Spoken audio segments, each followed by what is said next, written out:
अस्सलाम वालेकुम। उम्मीद है आप सब खैरियत से होंगे।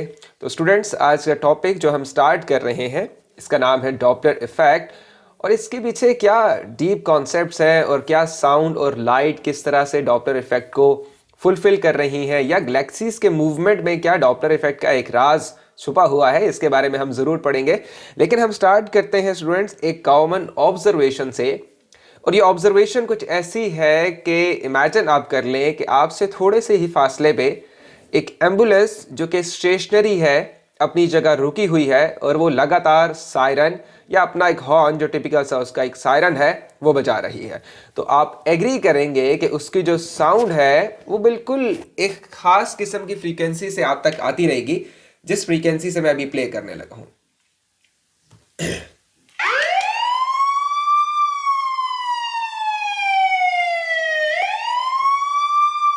स्टूडेंट्स, याद रहे कि ये जो फ्रीक्वेंसी है ये इस टाइम बिल्कुल कांस्टेंट है, जस्ट बिकॉज कि जो एम्बुलेंस है वो मूव नहीं कर रही। और अगर मैं इसको आपको कंप्लीट भी सुनाऊं तो ये आवाज़ आपको चेंज होती हुई दिखाई नहीं दे रही।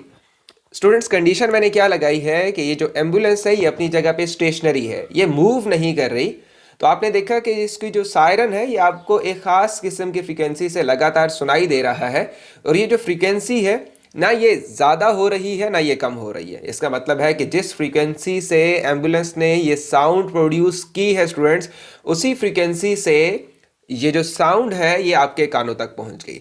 अब हम स्टूडेंट्स एक दूसरी कंडीशन को डिस्कस करते हैं जिसमें यही एम्बुलेंस आपकी तरफ मूव कर रही है और बिल्कुल आपके करीब आके आपसे दूर चली जाती है। तो अब किस तरह की साउंड को आप ऑब्जर्व करेंगे, आइए ये हम डिटेक्ट करते हैं।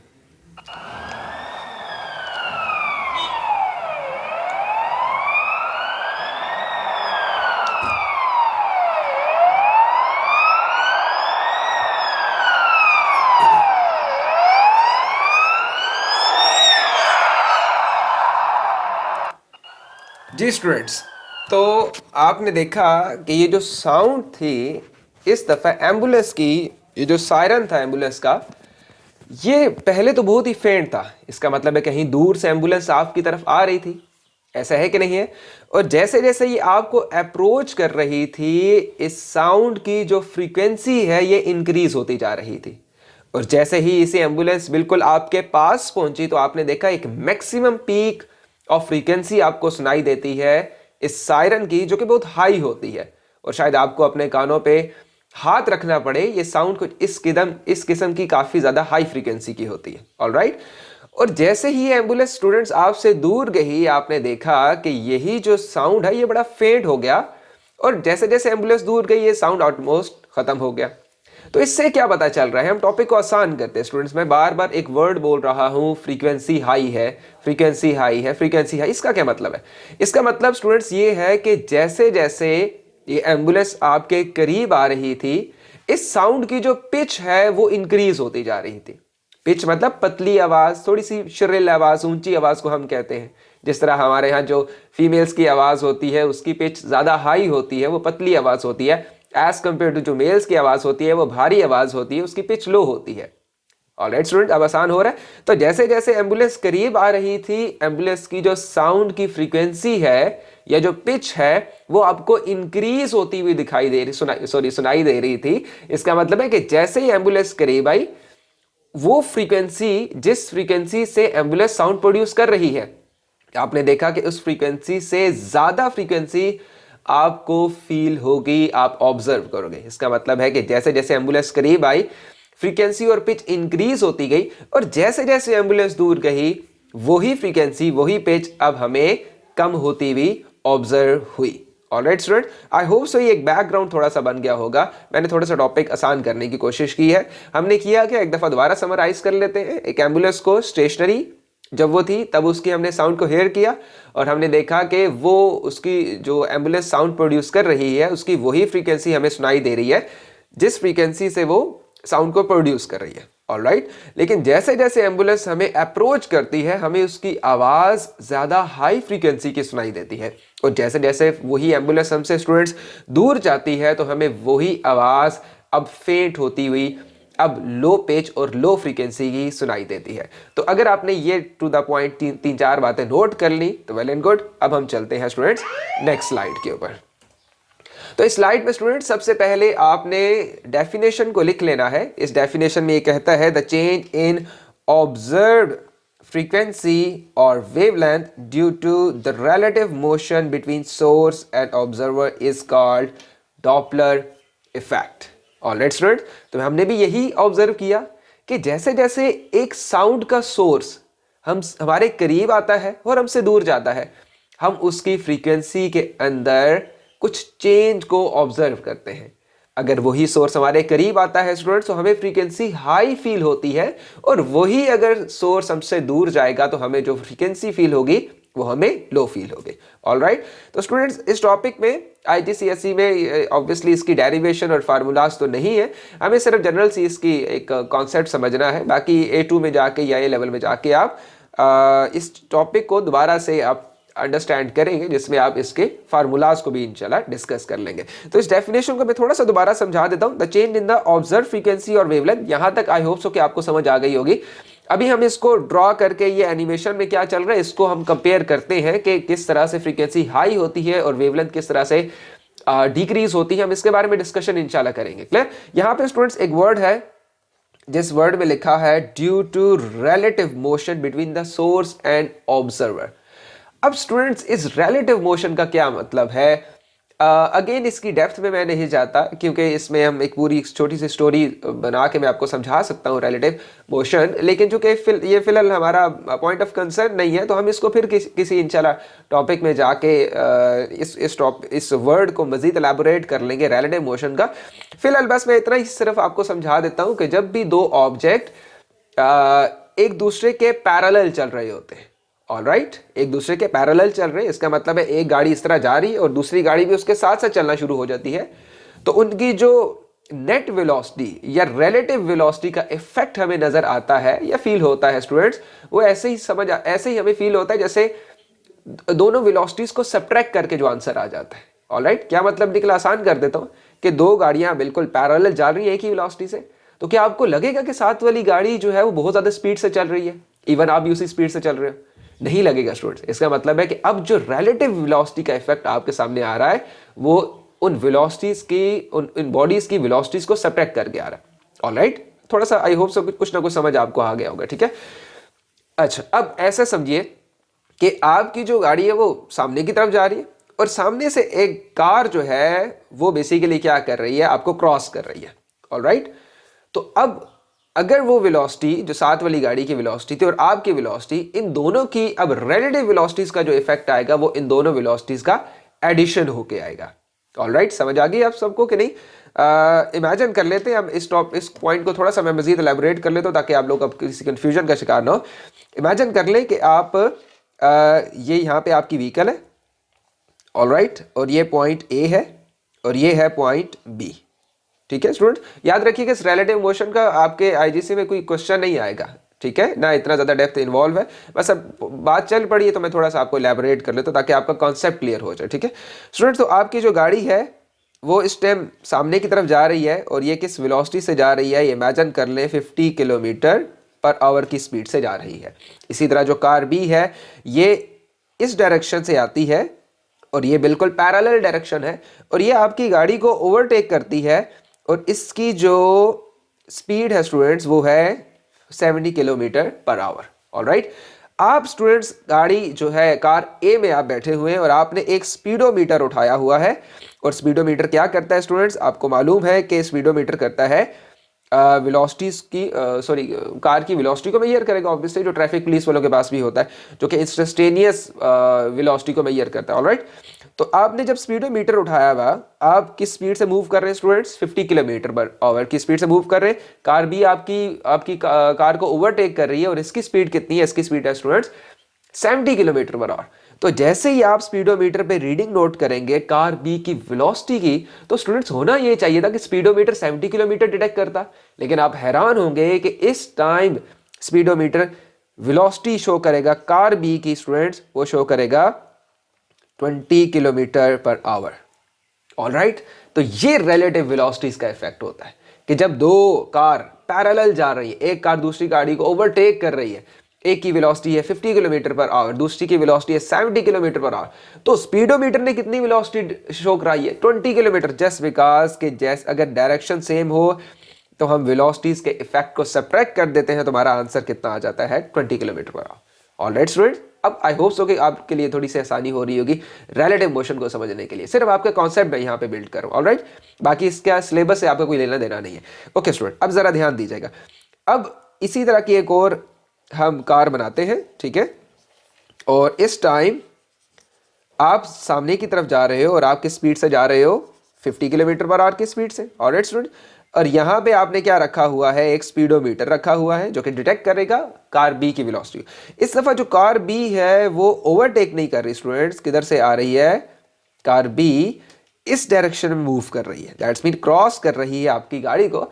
और इस टाइम स्टूडेंट्स इसकी जो स्पीड है वो, चलो इमेजिन कर लेते हैं कि ये किस स्पीड से मूव कर रही है? 30 किलोमीटर पर आवर।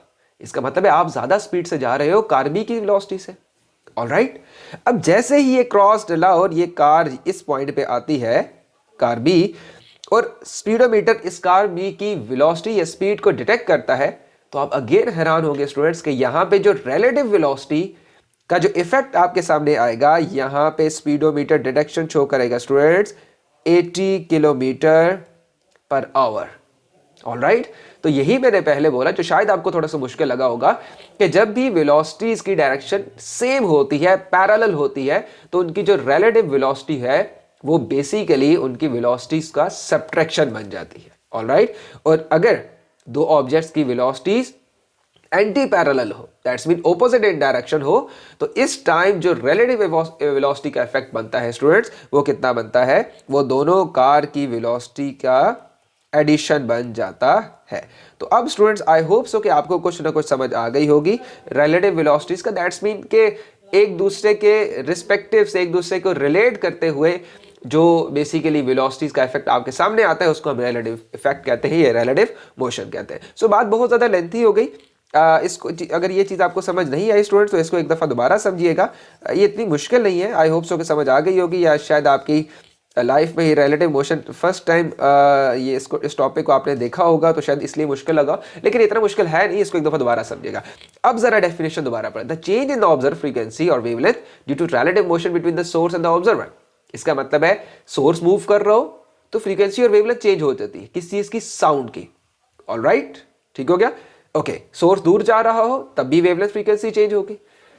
इवन आप जो है ऑब्जर्वर सोर्स की तरफ जा रहा हो स्टूडेंट्स, तब भी फ्रीक्वेंसी चेंज होगी। इवन के आप सोर्स से दूर जा रहे हो तब भी फ्रीक्वेंसी चेंज होगी। तो ये बड़े मजे के 6 से 7 की तरह के केसेस हैं। यहाँ पे हम सिर्फ 2 केसेस को स्टडी करेंगे जो कि आपके कोर्स में जरूरत है हमें नेक्स्ट टॉपिक को समझने के लिए। सो स्टूडेंट्स यहाँ ध्यान दीजिएगा जरा। अब आप चेक कर रहे हैं कि यहाँ पे 800 हर्ट्ज की फ्रीक्वेंसी, ये 800 हर्ट्ज की फ्रीक्वेंसी प्रोड्यूस कर रही है एम्बुलेंस, और ये जो ऑब्जर्वर है स्टूडेंट्स, इसको भी कितनी सुनाई दे रही है? 800 हर्ट्ज ही सुनाई दे रही है। ऑलराइट स्टूडेंट, और आप देख रहे हो कि जिस गैप से जो 2 लाइंस के दरमियान गैप है, वही गैप एंड तक बरकरार रह रहा है। ऑलराइट स्टूडेंट्स, तो ये आपने जरा गौर कर लेना है कि जब एम्बुलेंस स्टेशनरी थी, रेस्ट पॉइंट पे थी, और वो रेस्ट पे रहते हुए सायरन बजा रही थी, तो आपको वही साउंड, वही फ्रीक्वेंसी की साउंड आपको सुनाई देगी जो कि प्रोड्यूस हो रही है उसी टाइम एक स्टेशनरी एम्बुलेंस से। तो अगर 800 हर्ट्ज की हो रही है स्टूडेंट, तो आपको भी कितनी सुनाई देगी? 800 हर्ट्ज। अब हम चलते हैं, when the source move closer the observe frequency increases and the observe wavelength decrease. क्या मतलब निकला स्टूडेंट? मतलब ये निकला कि जो आपके पास v is equal to F lambda का रिलेशन है स्टूडेंट्स, इस रिलेशन से आपको यह पता चलता है कि frequency is inversely proportional to lambda to wavelength. अगर वेवलेंथ डिक्रीज होगी तो फ्रीक्वेंसी इंक्रीज हो जाएगी, अगर वेवलेंथ इंक्रीज होगी तो फ्रीक्वेंसी डिक्रीज हो जाएगी। अब आपने ये रिलेशन अपने माइंड में जरूर रखना है। अब देखिएगा स्टूडेंट्स कि अगर ये एम्बुलेंस इस पर्सन की तरफ मूव करती है, इस पर्सन की तरफ जाती है, ध्यान से देखिएगा जरा, ये चेक करें, तो आप देख रहे हो कि ये जो सर्कुलर रिंग्स पहले प्रॉपर एक पैटर्न से बन रहे थे, अब वो पैटर्न आपको यहां इस डायग्राम में, इस एनिमेशन में शो नहीं हो रहा। देखिए, जब ये एम्बुलेंस मूव कर रही है तो इसका फ्रंट का जो पोर्शन है वेव फ्रंट्स का या circular tracks of wave, basically ये बड़ा श्रिंक हो गया है, एक दूसरे के करीब आ गया है। और जैसे ही एम्बुलेंस दूर जाती है स्टूडेंट, तो आप देख रहे हो कि ये वाला गैप कितना ज्यादा है, ये वाला गैप बहुत ज्यादा है। और जब एम्बुलेंस करीब आ रही है तो ये गैप स्टूडेंट्स क्या है, यहां पे बहुत ही गैप कम है। ऑल राइट, ठीक हो गया। अब ये चीज आपने माइंड में रखनी है, क्योंकि हम इसी से अपने रिजल्ट प्रोड्यूस करने लगे हैं। All right, okay student, so when the source move away the observe frequency decreases and the observe wavelength increases. तो अब हम इस चीज को जरा एक दफा दोबारा समझते हैं। अब देखिए स्टूडेंट्स, देखिएगा, जैसे ही एम्बुलेंस इस पर्सन को अप्रोच करती है तो एम्बुलेंस कितनी फ्रीक्वेंसी निकाल रही है, 800 हर्ट्ज। अब जैसे ही इस पर्सन के करीब आती है और इस पर्सन के करीब आ रही है, इनको कितनी फील हो रही है स्टूडेंट्स, 820। दैट्स मीन जब अप्रोच कर रहा है सोर्स ऑब्जर्वर को, तो इसकी फ्रीक्वेंसी जो कि सुनाई दे रही है वो नहीं रही जिस फ्रीक्वेंसी से प्रोड्यूस की जा रही है। इसका मतलब है इसकी फ्रीक्वेंसी तो स्टूडेंट्स इंक्रीज हो गई है, 820 हर्ट्ज। यही हमने पिछले स्लाइड में पढ़ा है। और अगर यही ऑब्जेक्ट दूर जाता है तो बजाय 800 फील हो 780 फील होती है स्टूडेंट्स। तो ये रेंजेस आपने देख ली, एक्सपोज सी रेंजेस है। हम अपनी तरफ से ये वैल्यूज को एक्सपोज कर रहे हैं, जबकि रियलिटी में तो शायद थोड़ी ज्यादा और शायद थोड़ी ज्यादा कम भी हो। ऑलराइट, सो अब जरा देखते हैं स्टूडेंट्स के हो क्या रहा है इस केस में, ठीक है। सो प्लीज कंसंट्रेट कीजिएगा अगेन। अगर आपको टॉपिक अभी तक नहीं समझ आ रहा तो एक दफा दोबारा वीडियो को रिवाइंड कर लें। आई होप सो कि आपको समझ आ जाएगा। अब जरा स्टूडेंट्स ध्यान से देखिएगा, मैं केस को सिंपल करता हूं। अगर आप देखो तो आपके पास इस तरह के वेव फ्रंट्स बन रहे हैं, एग्री, ठीक हो गया। ओके, इस तरह के वेव फ्रंट्स बन रहे हैं, ठीक हो गया। यहाँ पे डिस्टेंस में कोशिश करता हूं कि इक्वल रख दूं। ओके, ठीक है स्टूडेंट्स, यहां से यहां तक जो ये लैम्डा है, ये सपोज कर लेते हैं ये कितने सेंटीमीटर का है, 10 सेंटीमीटर का। ऑल राइट, तो एक स्टेशनरी एम्बुलेंस जो सायरन प्रोड्यूस कर रही थी, वो जो सायरन था 800 हर्ट्ज का, तो उसके जो वेवलेंथ थी स्टूडेंट्स, वो मैं अपनी तरफ से सपोज कर रहा हूं वो कितनी सेंटीमीटर थी, 10 सेंटीमीटर। अब यही जो एम्बुलेंस है, अब ये मूव करेगी राइट साइड। तो ऐसे नहीं आप ऐसे ही फील नहीं हो रहा जैसे कोई कश्ती वगैरह पानी में चल रही हो, किसी नदी में, या कोई बहरी जहाज जो है वो समंदर में चल रहा हो। तो आप देखते हो कि वो जो कश्ती शिप का जो फ्रंटल पोर्शन है, वहां पे जो वेव फ्रंट्स है बड़े इकट्ठे इकट्ठे हो जाते हैं। और जैसे जैसे वो कश्ती जो बोट है वो आगे जाती रहती है, पीछे वेव फ्रंट्स बड़े हो जाते हैं। अगर आपको ये इमेजिनेशन क्लियर हो गई हो तो अगर मैं अब देखिए, मैं ये वाली एनिमेशन बनाता हूं, ये वाली। अब ये आप इमेजिन कर पा रहे हो ना कि ये देखिए, ये चेक करें, ये इसका जो फ्रंटल एरिया है ये कितना थिन हो गया है, वेव्स के दरमियान जो सेपरेशन है वो कम हो गई है। अब जरा ध्यान दें स्टूडेंट, तो पहले कितनी थी स्टूडेंट्स, पहले 10 थी, अब कितनी हो गई, अब हो गई है students lambda is equal to, मैं कह सकता हूं कि 5 सेंटीमीटर होगी, सपोज वैल्यू ले रहा हूं। तो अगर लैम्डा, अब जरा ध्यान दीजिएगा, लैम्डा डिक्रीज हो स्टूडेंट्स, तो फ्रीक्वेंसी क्या हो जाती है, इंक्रीज हो जाती है। इस रीजन की वजह से जब भी एम्बुलेंस आपको अप्रोच करती है तो वो जो वेव फ्रंट्स के दरमियान स्पेसिंग है स्टूडेंट्स, वो कम हो जाती है। और जब वेवलेंथ कम होती है तो उसी रीजन में जो फ्रीक्वेंसी है स्टूडेंट्स, वो क्या हो जाती है, हाई हो जाती है। ऑलराइट, इसीलिए जब भी कोई सोर्स आपकी तरफ आएगा तो आपको उसकी साउंड की फ्रीक्वेंसी हाई होती हुई फील होगी और हाई ही आपको सुनाई भी देगी। ऑलराइट, अब हम इसका दूसरा केस करते हैं जो कि इसका बैकग्राउंड वाला रीजन है। अब अगर आप इसी वेव फ्रंट्स का जो बैक वाला एरिया अगर आप वो देखें, ये वाला एरिया स्टूडेंट्स, तो आप देख रहे हैं इनकी तरफ स्पेसिंग कितनी है स्टूडेंट, इतनी ज्यादा हो चुकी है। और ये रियल लाइफ में भी हो रहा होता है स्टूडेंट। तो अगर वो 10 सेंटीमीटर है तो लेट्स सपोज कीजिए कि ये कितना हो गया, 20 सेंटीमीटर। ऑलराइट, अब जरा स्टूडेंट्स ध्यान से देखिएगा, अगर ये लैम्डा 20 सेंटीमीटर हो गया है तो इसका मतलब है फ्रीक्वेंसी लैम्डा यहाँ पे क्या हुआ है, 10 से 20 हो गया। तो अगर लैम्डा इंक्रीज हो स्टूडेंट्स तो फ्रीक्वेंसी क्या हो जाती है, डिक्रीज हो जाती है। तो यही रीजन है स्टूडेंट्स कि जब भी कोई साउंड प्रोड्यूसिंग सोर्स आपसे दूर जाता है तो आपको उसकी साउंड की फ्रीक्वेंसी कम होती हुई फील होती है। ऑलराइट, इसीलिए ये देखिए, एम्बुलेंस अप्रोच कर रही है 820 है, एम्बुलेंस दूर जा रही है स्टूडेंट्स तो 720 हो गई, क्योंकि करीब आते हुए वेवलेंथ क्या हो जाती है स्टूडेंट, डिक्रीज होती है, तो फ्रीक्वेंसी इंक्रीज हो जाती है। और ऑब्जेक्ट जब दूर जाता है तो वेवलेंथ इंक्रीज हो जाती है, जबकि फ्रीक्वेंसी क्या हो जाती है स्टूडेंट्स, डिक्रीज हो जाती है। ऑलराइट, सो ये सारा केस था जो कि मैंने आपको समझा दिया। आई होप सो कि ये केसेस आपको समझ आए होंगे। नेक्स्ट इंशाल्लाह लेक्चर में हम स्टार्ट करते हैं मजीद इसका कॉन्सेप्ट। आई होप सो ये चीज़ आपको समझ आएगी। सो टेक केयर, अल्लाह हाफिज़।